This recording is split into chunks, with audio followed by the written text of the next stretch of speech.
Cheers and salutations. My name is Kit, and welcome one and all to Americans Learn. And today we're going to get our learn on. Today we're going to learn about how America dismantled pirate nations for touching their boats.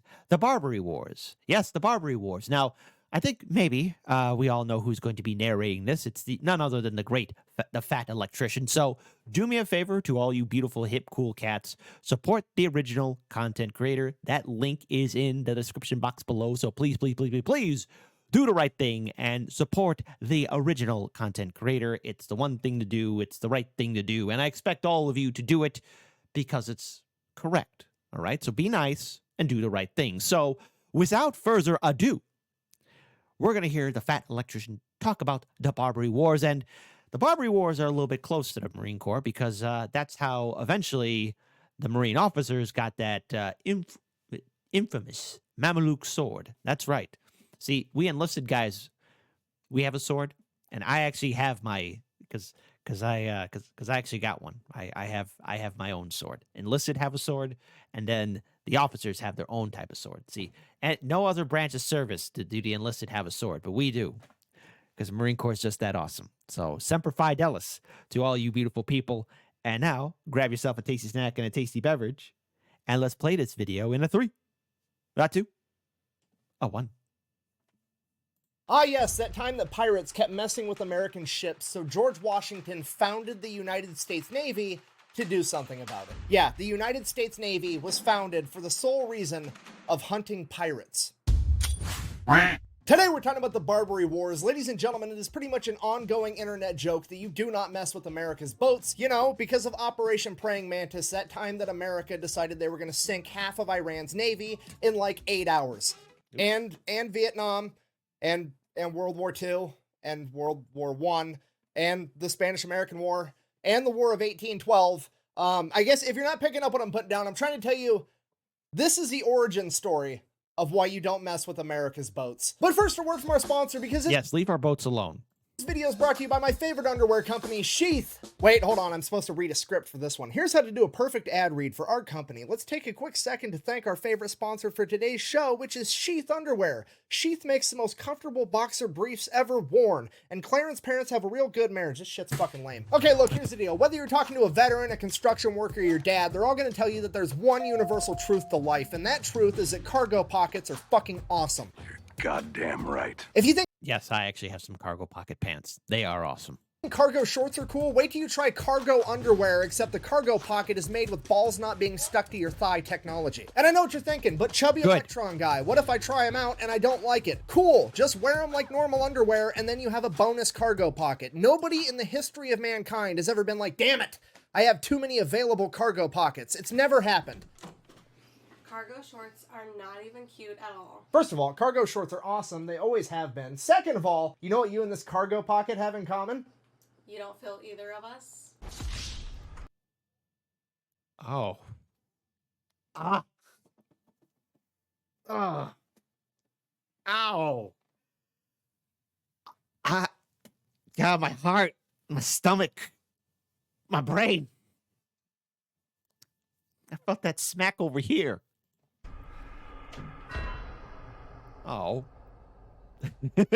Well, at least I know who I'm not letting put their phone in my pocket next time we go somewhere. Anyways, if you wanted to try some Sheath cargo underwear for yourself or buy some as a gift for your significant other, I'll have them linked in the description down below, and you can use the discount code FATElectrician for 20% off. Back to the video. All right, here's the deal. For 3 centuries, pirates from the Barbary states of Morocco, Algiers, Tunis, and Tripoli would raid merchant vessels in the Mediterranean, steal all the goods, and imprison and turn all of the crew members into slaves. So why was this allowed to go on for over 300 years? Well, the only navies powerful enough 300 years. Jesus Christ. to stop these pirates at the time were the Spanish, the French, and the British. And they all came to the same conclusion that it would be cheaper to pay off the pirates, giving them a yearly tribute to not raid their ships rather than go to war with them. So now those three empires aren't getting their ships raided, which is fine. That's a good thing, I guess. But here's the catch with it that they may or may not have known at the time, but they definitely figured out somewhere along the way. Now the pirates are only raiding all the smaller nations. Okay, it's like Walmart, Target, and Amazon getting together, encouraging shoplifting, knowing that they can shoulder the financial burden, but it puts all the other mom and pop stores out of business and they become the only ones selling goods. Except instead of retail stores, we're talking about entire nations. This goes on for literally hundreds of years, but America is still part of the British Empire, so they fall under their umbrella of protection, so it's never an issue. That is until the American Revolution started on April 19th, 1775, with the shot heard around the world, the Battle of Lexington and Concord, and the famous story of a 78-year-old veteran going out into his front yard and shooting 3 redcoats as they retreated back to Boston. That's actually a good film. Sending the message for all of America that the British Empire should get off of our lawn. Fast forward 1783, America wins the Revolutionary War, officially becoming its own country, and all of America's merchant vessels start flying the old red, white, and blue. And pretty much immediately, 1784, one of America's merchant vessels is captured by Barbary pirates from the country of Morocco. As an act of good faith for a new nation, Spain actually pays off the pirates, gets the American vessel and all of its crew back, returns it to America, and then advises the American government, hey, you guys should start paying these guys off too. That's what all the big nations are doing. At which point, America's minister to France, a guy by the name of Thomas Jefferson, chimes in and he's like, no, absolutely not. I'm gonna Thomas Jefferson said H-E-double-L, no. go talk to him. Now, obviously I'm paraphrasing here, but basically Thomas Jefferson rolls up and he's like, hey, don't ever fuck with my boats ever again or else. At which point the Sultan of Morocco is like, I'm sorry, who are you? I'm Thomas Jefferson, one of the founding fathers of America. You know, we just kicked the British out of our entire country. We're our own thing now. I'm sorry, you fucking pilgrims did what now? We beat the British in war and now we are our own country. You mean to tell me that a bunch of colonial farmers with muskets went toe-to-toe with the largest military on the planet that is so good at war that they can literally wear high-vis red coats the entire time and still win, and you beat them? Yeah, that's exactly what I'm telling you. I mean, yeah, I could probably just leave your boats alone from now on. That historically seems like it's going to be a really good idea. And that is the story of how Morocco came to be the first country to recognize America as its own sovereign nation by signing the Moroccan-American Treaty of Peace and Friendship. Whoa. Well, there you go. Hey, isn't that nice? Friendship. Friendship forever. Friendship for 1,000 years. 10,000 years forever. Which is the first and longest lasting peace treaty in American history. At which point Thomas Jefferson is like, wow, that actually worked out perfect. That was great. It was just like he walked up and like the Sultan of Morocco was like, you know what? I'm sorry, man. Sometimes my guys just get a little bit crazy, but you know, from here on out, we're buddies. All right. I am my bad. Thomas Jefferson's like, you know what? This is a nice swanky place you got here. It's all good. Going to go to the other 3 Barbary states and tell them the same thing now. But of course there's going to be a catch with that. You see, there's 4 Barbary states, but Morocco's the only one that's actually truly independent, and the other 3 are just subservient branches of the Ottoman Empire. So Thomas Jefferson and John Adams go to talk to the ambassador of Tripoli, and they're like, hey, can all the Ottoman Barbary states leave our boats alone? At which point the ambassador informs them, absolutely not. You see, we're part of the Ottoman Empire. We don't need to listen to you. We're not scared of you guys. And it is our official stance that, and I quote, it was written in the Quran that all nations which had not acknowledged the prophet were sinners, who it was the right and duty of the faithful to plunder and enslave. You know, unless they give us money, of course. Everything's got a price, apparently. So Thomas Jefferson is like, well, okay, we're going to war then. And that's when John Adams is like, whoa, whoa, whoa, calm down. Let's just pay the tribute so that our ships can be fine. We already disbanded the Continental Navy after winning the Revolutionary War. We don't have a navy to fight these guys. We just have to give them the money. So that's what happened. For the next 8 to 10 years, America would pay tribute every year to these 3 remaining Barbary states, and every year they wanted more and more money, and eventually even that wasn't enough because Algiers began attacking American vessels anyways. Okay, if you're not picking up what I'm putting down, I'm trying to tell you that for the first time in American history, somebody has fucked with one of America's boats and they're not immediately sorry about it.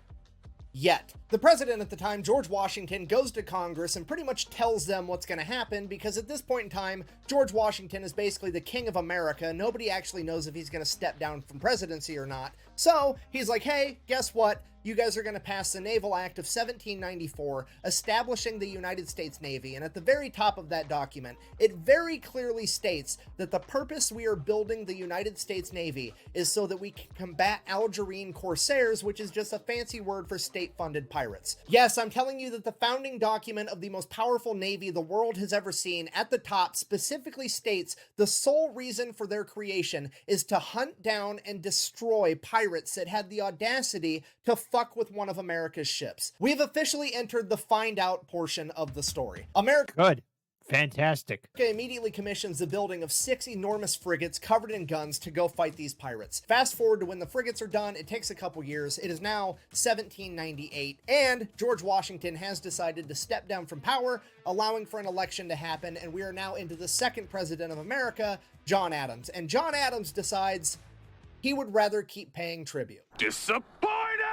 America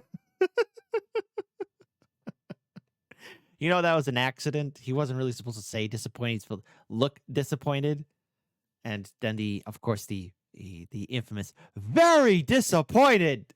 just created the Navy, spent $1 million creating all these frigates, and now John Adams isn't going to use them for their intended purpose. Obviously, a lot of people are upset, including his own vice president, Thomas Jefferson. So Thomas Jefferson, the vice president at the time, immediately begins campaigning to run against the sitting president in the next election. And one of his biggest platforms is that he is going to go fight these pirates rather than pay them tribute. And his slogan for this is, and I quote, "Millions in defense before a cent in tribute." Okay, just so we're clear, Thomas Jefferson's platform for running for president is, I'm going to spend millions of dollars in defense, which might as well be hundreds of billions of dollars at that point, because America no longer negotiates with terrorists, and I'm pretty sure my high school English teacher would refer to this as foreshadowing. So Thomas Jefferson wins the election. The entire world finds out that he's going to be the third president of the United States of America. And then on March 4th, 1801, the day of his inauguration, he receives a letter from Yusuf Karmanali, the Pasha of Tripoli. If you don't know, Pasha is like the dictator, the king, the president, the main dude in charge. And at this point, Thomas Jefferson, the guy who just ran an entire presidential campaign on, I'm going to go fight pirates, is thinking in his head, like, maybe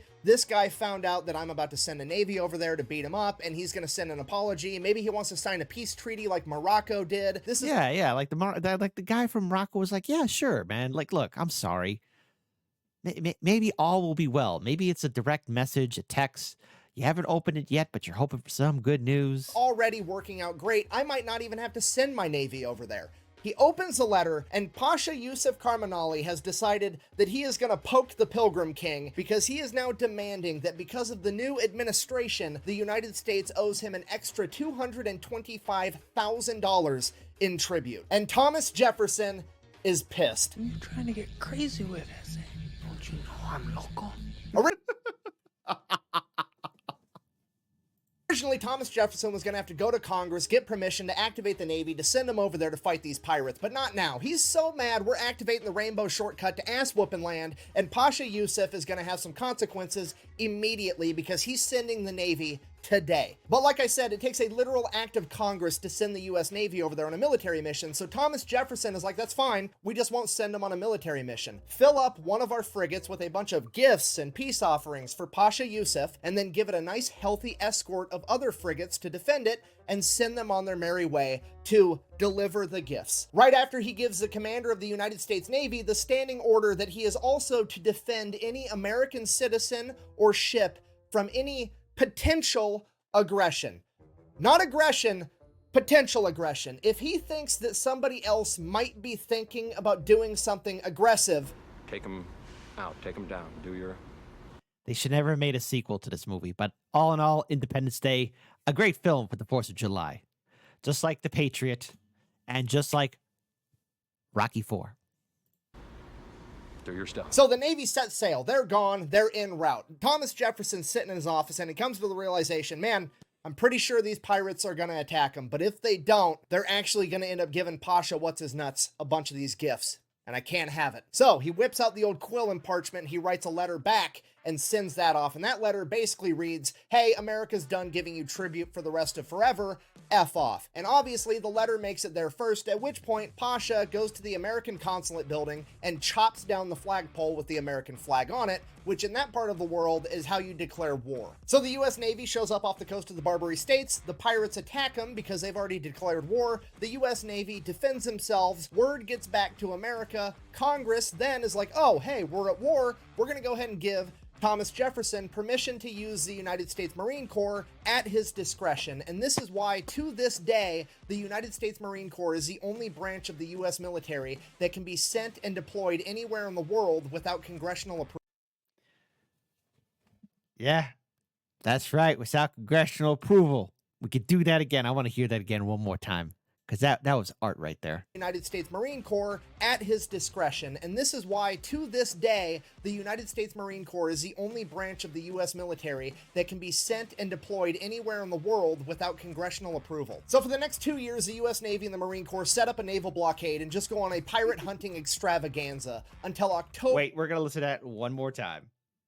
So the U.S. Navy shows up off the coast of the Barbary states. The pirates attack them because they've already declared war. The U.S. Navy defends themselves. Word gets back to America. Congress then is like, oh, hey, we're at war. We're going to go ahead and give Thomas Jefferson permission to use the United States Marine Corps at his discretion. And this is why, to this day, the United States Marine Corps is the only branch of the U.S. military that can be sent and deployed anywhere in the world without congressional approval. So for the next 2 years, the U.S. Navy and the Marine Corps set up a naval blockade and just go on a pirate hunting extravaganza until October of 1803, when the USS Philadelphia would get hung up on an uncharted reef right off the coast of Tripoli. The pirates seize this opportunity. They attack the USS Philadelphia, board it, take the crew hostage, and then over the next couple months, they were able to repair it enough to get it back into the harbor at Tripoli, where they then anchored it in place and used it as fixed artillery because it had way more guns than any other vessel they had. Cue our first main character, Stephen Decatur, the commander of the USS Enterprise, America's unofficial flagship.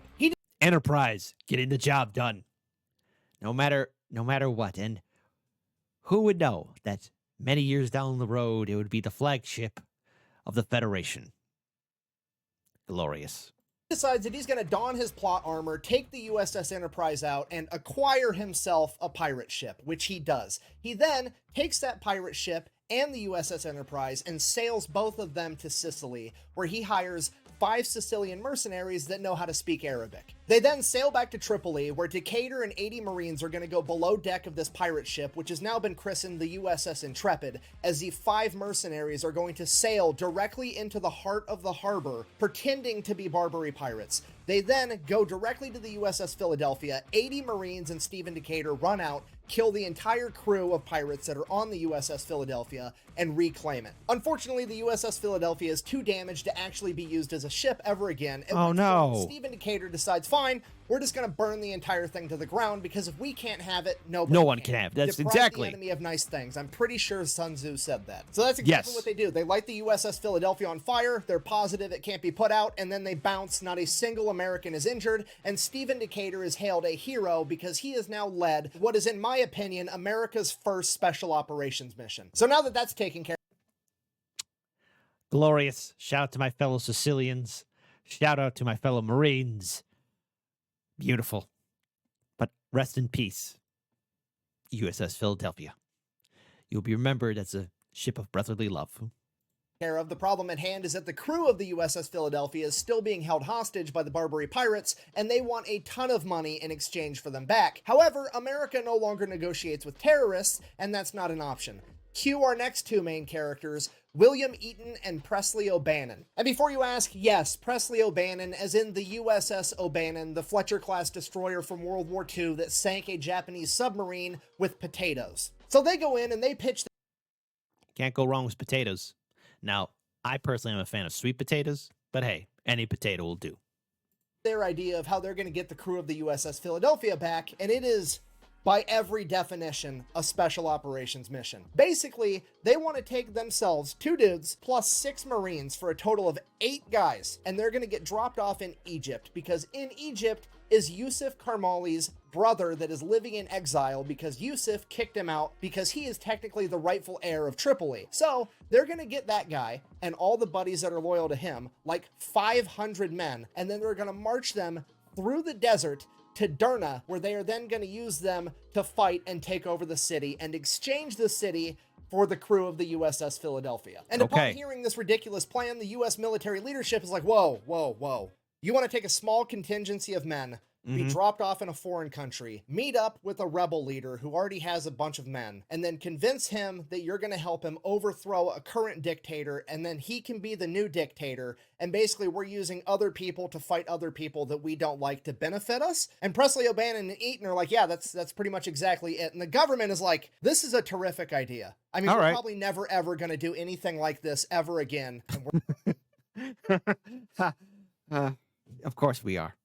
We're not going to have an entire branch of special forces that specializes in it. Sorry, anyways, that's exactly what they do. They get dropped off in Egypt. They track down Hamet. They're like, hey, you want to go overthrow your brother? Cool, grab your guys, let's go. Somewhere along the way, the Marines also picked up 50 Greek mercenaries as they all began marching 500 miles through the Libyan desert to get back to the Tripolitan coast. And this march through the desert takes 50 days, and it is a complete shit show because somewhere along the way, they start running low on supplies, and they have to start rationing, and then some people get mad. There's accusations because the Greek guys are Christian, Hamet's guys are Muslims, there's fighting amongst themselves, and there's these 8 Marines standing in the middle, desperately trying to keep them from killing each other as they march through the desert. So despite multiple mutiny attempts and a ton of fights, the Marines were able to keep this group together enough to make it through the Libyan desert till they arrived at the coastal city of Bamba. Once they get there, they meet up with the USS Argus that gives them a bunch of supplies so they can start eating food again, and they give enough money to pay off the Greek mercenaries. Then, okay, great. Eaton decides that he's going to send a letter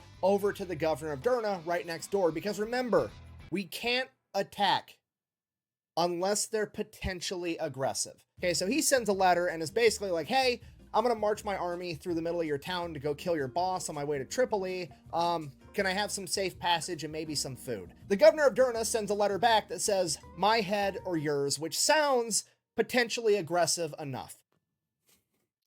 Or it might have been another kind of aggressive kind of proposal, my head or yours, you know. Don't want to twist it around. I never said I was the hero of the story, but I don't know. Maybe the governor had a different type of proposition, but I don't know. I'll let you decide. So they begin making the plan for the ground attack. Hamet and his men are going to take the governor's palace, and the Marines and the Greek mercenaries are going to take out the harbor fortress. But to do that, they're going to need a cannon from the USS Argus, so they're going to meet up with it, go get this cannon, and prepare for their attack. Cut back to Stephen Decatur. While all this has been happening, there's still been a naval battle in the Mediterranean the entire time, and Stephen Decatur is on an absolute rampage, because after he captured his first pirate ship, he would receive word that his brother, James Decatur, had been mortally wounded by one of the pirate ship's captains, who was pretending to surrender before shooting his younger brother. Upon hearing this, Decatur immediately gives command of the new captured vessel to one of his men, leaves a couple guys with him, and takes off to track down this pirate ship that just killed his brother. So they chase down this pirate ship, they pull up right next to it, and before the crew has time to do any boarding procedures, you know, like break out the planks, tie some ropes to the other ship, all that stuff you see in the movies, nah. Stephen Decatur jumps into the enemy ship and starts killing pirates immediately. 9 Marines, seeing that happen, are like, oh shit, we're doing this. So they jump onto the pirate ship too. As they should, because they're Marines. And start throwing down, at which point the pirate ship veers off and breaks away from Decatur's ship. It is now 9 Marines and Stephen Decatur versus over 30 pirates on this vessel. Good. And 30 is not going to be enough. Stephen Decatur kills multiple pirates, including the captain that had slain his brother, officially avenging his brother's death,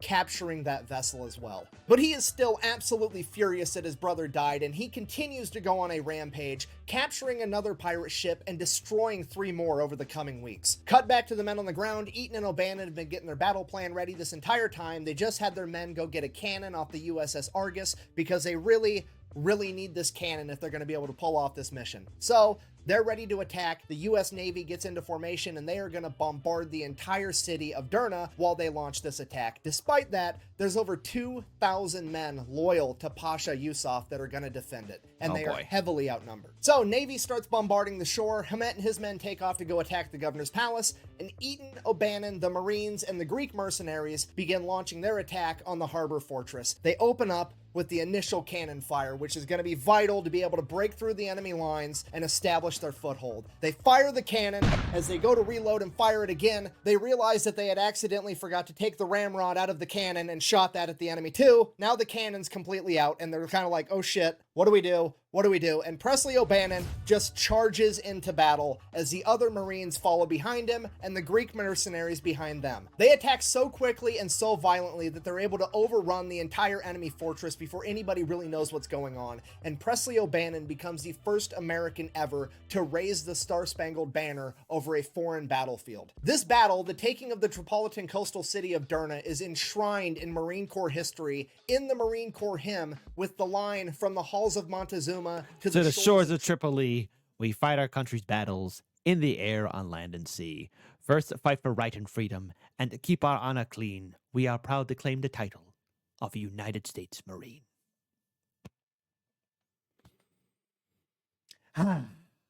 Glorious. Tripoli. And it is also where the Marine Corps would get their first nickname ever, because the 7 Marines present for this battle fought so hard and so violently that they simply became known as the Leathernecks, referring to the leather collar that they wore around their neck to protect it from slashes from pirate swords. So Yusuf's men end up getting beaten back and are forced to retreat to Tripoli, at which point the Marines, the Greeks, and Hamet and his men all consolidate, figure out what happened. Hamet and his men were able to take over the governor's palace, and after the taking of the city of Derna, Hamet awards his very own sword to Presley O'Bannon as a gift for how valiantly he fought in battle. And Glorious. this is the Mameluke sword, the same sword that is on the Marine Corps uniform today. So now, Yes, like I mentioned before, the officers have their own sword, but us enlisted have our own as well. Oh, I actually have it up there on my bookshelf. Right there. I should bring it down just to show it to you guys. Maybe for another day. I don't know. I'll see. I'll see what I can do. And now that's an enlisted sword. It's not a Mameluke sword. So a Mameluke sword.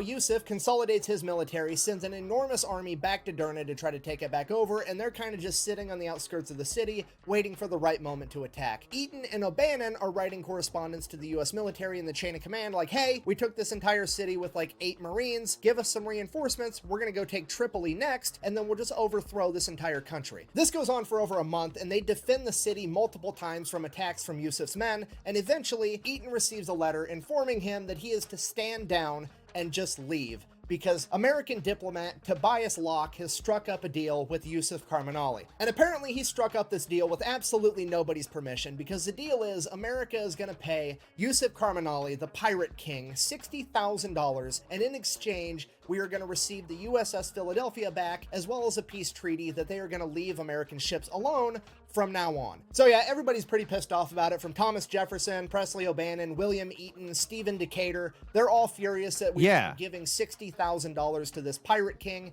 as opposed to overthrowing his entire city of Tripoli, or at a minimum using the fact that they're holding Derna and use that as leverage to exchange. But whatever, the war's over, I guess.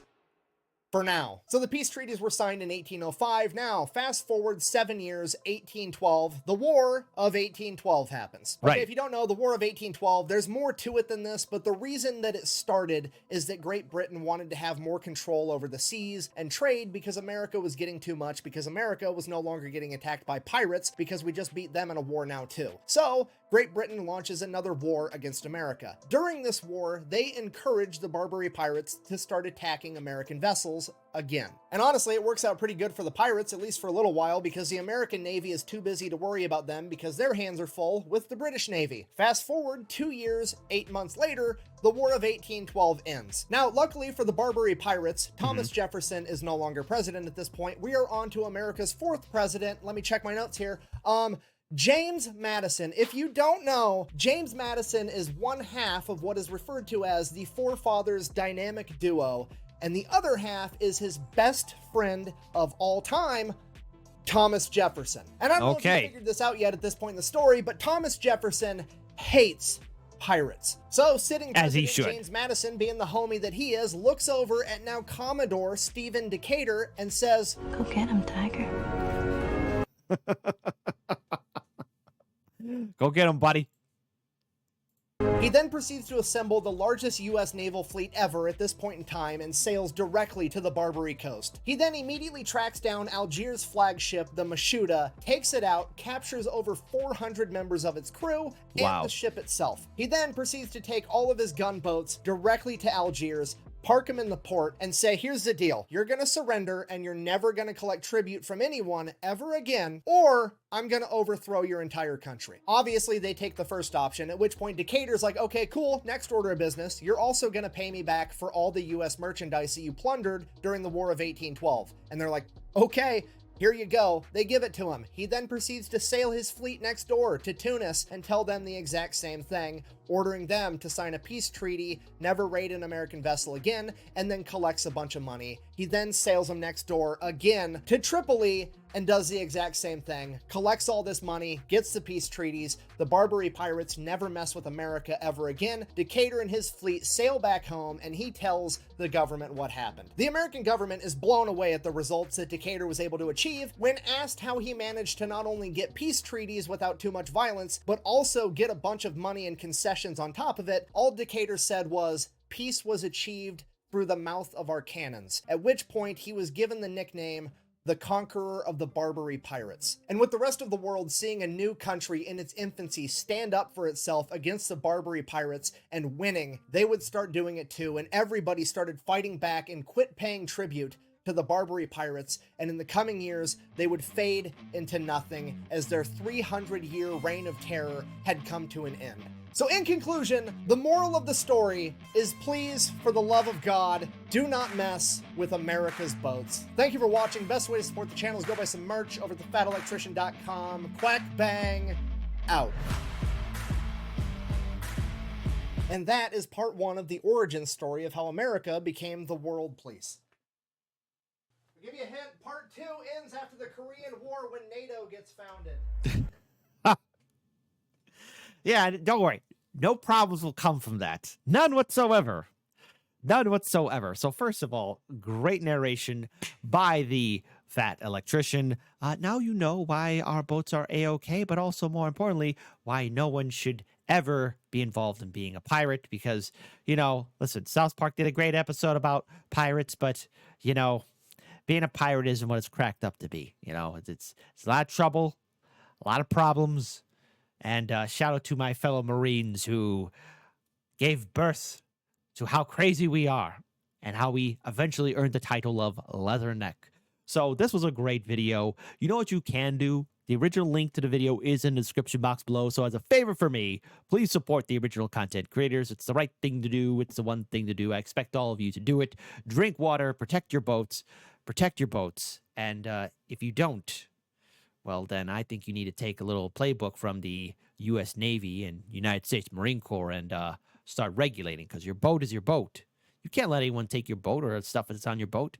I don't care what kind of boat it is. It could be a sailboat, a tugboat, a speedboat, any kind of boat. Leave our boats alone. Hashtag boats should be free, as they should be. Take care.